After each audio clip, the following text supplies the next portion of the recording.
დღეს ჩვენ წავიკითხეთ იოანეს სახარებიდან ერთი ისეთ საინტერესო მონაკვეთი, როგორ ხშირად გითხრია და კიდე გავიმეორებ და ორიგინალური რა თქმა უნდა ვერ ვიქნებით. წმინდა წერილი ყველა საოცარია და ყველა მნიშვნელოვანია, რაც არის გადმოცემული აქ იმის გამო, რომ ეს დაიწერა ის კურთხევით ეს სახარება, რომელთანაც მონაკვეთი უნდა წავიკითხო, ერთი წინადადება იოანე ღვთისმეტყველის მიერ იქნა დაწერილი თითოეულ ჩვენთაგანისთვის რა. თქვენ იცით, რომ ჩვენ ქვეყანაში ისე როგორც მთელ მსოფლიოში უამრავი რელიგიური მიმდინარეობა არსებობს. უამრავი ადამიანი მიეკუთვნება ამა თუ იქ რელიგიურ ეგრეთ წოდებულ დენომინაციას. ჩვენ ვიცით, რომ ჩვენი წინაპრები გაყოლებული უკვე რამოდენიმე 1000 წელია ქრისტეს ჯულის მიმდევრები არიან, მართლმადიდებლები ვართ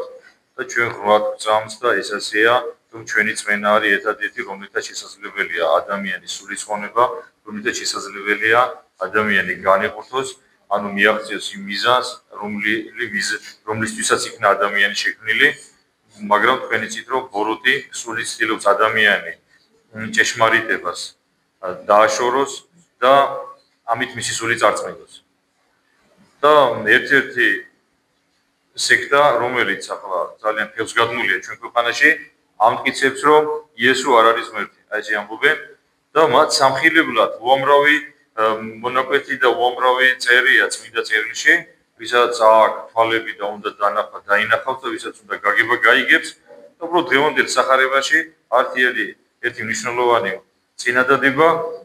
რომელიც შესაძლებელია თქვენ მიერ იქნეს გამოყენებული მათთან საუბრის დროს, როდესაც ისინი თავის სიცრუეს ამტკიცებენ და კერძოდ მე-17 თავის მე-9 მუხლში მაცხვარი ასე მიმართავს მამაღმეეთს და ჩემი ყოველი შენი არის.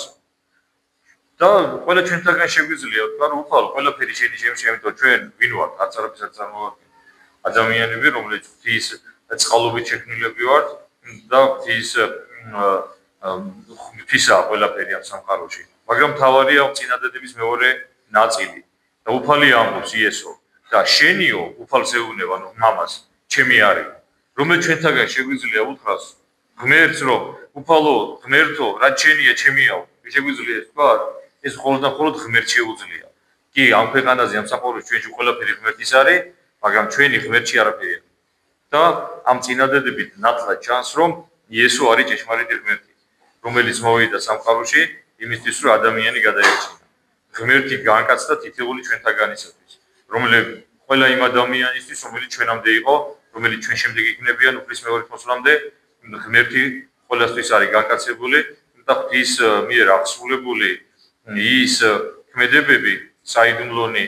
ის სასწაულები, რომელიც მრავლად იქნა აღსრულებული მის მიერ, თითოეული ჩვენთაგანისთვის არის და ხორცი და სისხლი ყველა ადამიანს მიეცემა იმ ადამიანებს, ვინც მართალი ეკლესიის წევრები არიან, ცხოვრობენ, ცდილობენ იცხოვრონ ღვთისმსახურებით, ებრძვიან ცოდვას, ებრძვიან უნებას და სინანულით მიდიან წმინდა ბარძიმთან და იქ ებულობენ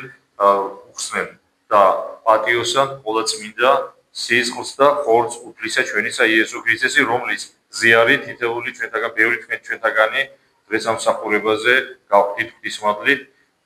მე ახლა გაგახსენებ წმინდა მამის მაქსიმე აღსარებლის სიტყვებს, რომელიც ამბობს, რომ როდესაც ადამიანი ეზიარება სინანულით, ის ფაქტიურად ღმერთი ხდებაო. რა თქმა უნდა, არა ბუნებით, არამედ მადლით. ასეა, ამით აქედან გამომდინარე, ჩვენ უნდა მოვუხტილდეთ ამ დიდებულ საიდუმლოს, რომელსაც ვეზიარებით ხოლმე და უნდა შევეცადოთ, რომ ზიარებამდეც და ზიარების შემდეგ ღვთისმცნებები დავიცვათ, რომელიც დაცვაც არც თუ ისე მარტივია ამ ზნებარე და არეულ წუთის სოფელში და ბოლოს დღევანდელი ხადაგება მინდა ერთი რაღაც ესეთი შტაბისტილებით დავასრულოთ. თქვენ იცით, რომ რამოდენიმე დღეს წინ ჩვენ ვიყავით სვანეთში მოსალოცად მღერლთან ერთად, ამ ბევრი თქვენთაგანი იყო იქა და მე მინდა მადლობა უთხრა ყველა იმ ადამიანს, ამ ლამაზ კუთხეში მცხოვრებ ადამიანს, რომლებმაც ეს დიდი სიწმინდე ჩვენ შეგვინარჩუნა. ადრე სანამ პირველად სვანეთში წავიდოდი, ესეთი რაღაცა მქონდა გაგებული, რომ თუ გინდა ძველი საქართველო ნახო, აქ ის გულისხმება ტაძრები, ფრესკები, ხატები, თუ როგორი იყო ხო ძველად საქართველოში, ეს სამწუხაროდ მხოლოდ და მხოლოდ სვანეთში შესაძლებელია, თან სამწუხაროდ რომ სხვაგან არ შეიძლება და ვერ ნახავს ადამიანი და მადლობა რომ იქ მაინც შეიძლება ნახო ის თუ რა იყო ძველად საქართველოში, პატარა ტაძრებიც კი ყველა მოხატულია. ფაქტიურად შენ ასე გვეუბნებოდნენ ხოლმე იქ ადამიანები ხვდებოდნენ რომ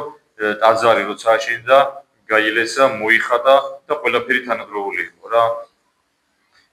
იქ ჩვენ ნახეთ დიდებული ხატები და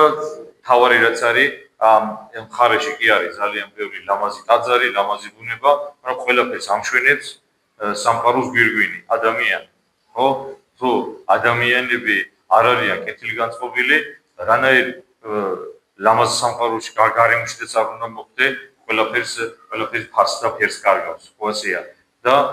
ჩვენ ამ კუთხეში თვითონ გავხდით მომსწრეები იმ თავდადების, იმ სიყვარულის, რომლითაც გამოირჩეოდნენ და მე ასე მინდა თქვა ახლა არ ჩავთვლით ალბათ კარგნიერად, რომ ქართველები დღესაც გამოირჩევიან და განსაკუთრებით იქ, იმიტომ რომ ერთ მაგალითს მოგიყვებით, ახლა ზოგადად რო ვისაუბროთ, ერთ-ერთ ჩვენებრივ სევრს, ამას იმიტომ მოყვები რომ მივხვდეთ, რომ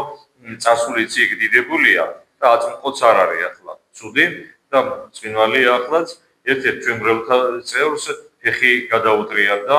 როდესაც ჩვენ ჩამოვდიოდით წმინდა კვირიკე და ივლიტას ტაძრიდან, რომელსაც სვანები ლაგურკას უწოდებენ, ესეთი ციცაბო და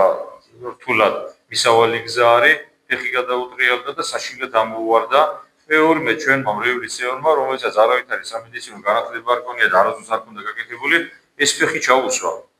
და მე ექიმთან რომ მივიყვანეთ და რომ გადაუღო ექიმმა, თქვა რომ ეს ვინ ყავდათ ფეხში, ექიმი ხო არ ყავდათ ვინმე, ისე სწორად იყო ეს ფეხი ჩაჯენილი თავის ადგილზე, კოჩში გადაუტრიალდა. შემდეგ იქიდან რომ ჩამოვიყვანეთ, თავარი ახლა რაც არის, სასწაულებრივად ფეხი გადარჩა, არ მოწყდა და შემდეგ როდესაც ფეხს ახლა ვეღარ ამოძრავებდა, ახლა თავისთავად ვერ დგავდა უბრალოდ და იქ ენგურის სათავეში, დინარე საიდანაც იღებს ენგურის სათავეს, იქ არის ყველაზე მაღალი დასახლებული პუნქტი საქართველოში, შეიძლება ზოგიერთი სხვა ადგილს ასახელებენ, მაგრამ კომპაქტურად არის ჩასახლებული ხალხი, ულამაზეს ადგილი უშგულში, იქ არის დიდებული ტაძარი, მონასტერი ლამარიასი და იმ მონასტერთან დინარი ჩამოდიოს პატარა ენგური და იქ ფეხი ქონდა ამ ხალხს ჩაფუქილი რა, ჩვენ მრევლს და ამ დროს გამოიარა მანქანით ვიღაცა მამაკაცმა, რომელსაც არც ხელი არავის არ დაუქმნევი, არც დახმარება არ უთხოვია, მაგრამ რო დაინახა გაჭირვებული ადამიანი ჩამოვიდა, იქ დახმარება გაუწია, შემდეგ ლენტეხში გადარეკა, რომ ლენტეხის გზით უნდა წამოსულიყავი, დაბრუნებულიყავი უკან, იქ თავის მეგობარს თხოვა, რომ მოდიანო მრევლი, ძახდი იქ და მოუარებდა, მიხედი ამ ხალხს და რომ ჩავედით მართლაც, იქ ერთი კაცი მოვიდა სამხედრო, ისიც სამხედრო იყო, როგორც გავიგეთ, სამხედრო მოსამსახურე მოვიდა ეს ჩვენი მრევლის წევრი წაიყვანა სამონტყოფოში იქ მე ისეთი პერიოდი იყო რომ ექიმები აღარ იყვნენ ცოტა გვიანი იყო ქირურგი მოიყვანა სამონტყოფოში რენტგენოლოგი გადაუღეს რენტგენი ქირურგში ამოწმებიეს ტრaumatologს შემდეგ ფეხზე ეგრეთ წოდებული გიფსიც დაადეს რა თაბაშირი ხო თაბაშირიც დაადეს ყოველგვარი ანაზღაურების გარეშე რა ესეთ როიტყვიან თან გადაგვყვენ და მე მივხვდი რომ ეს ხალხი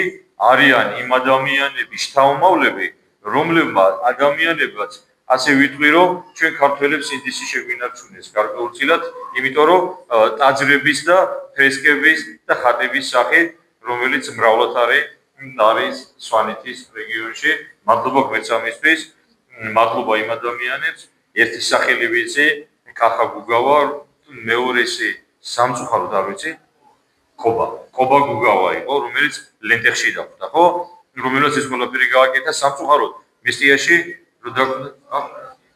მანუჩა რადიანი ხო ეს ორი ადამიანი ღმერთმა გაახარო თავიანთ ცოლშვილთან და ოჯახთან ერთად დალოცილი და ბედნიერი ამყოფს ეს ხალხი და მთლიანად საქართველოს თითოეულ ჩვენთაგანი დღევანდელი წმინდანების ხოცით ღმერთმა შეგვიწყალოს და გვაწყონოს ჩვენ ამინ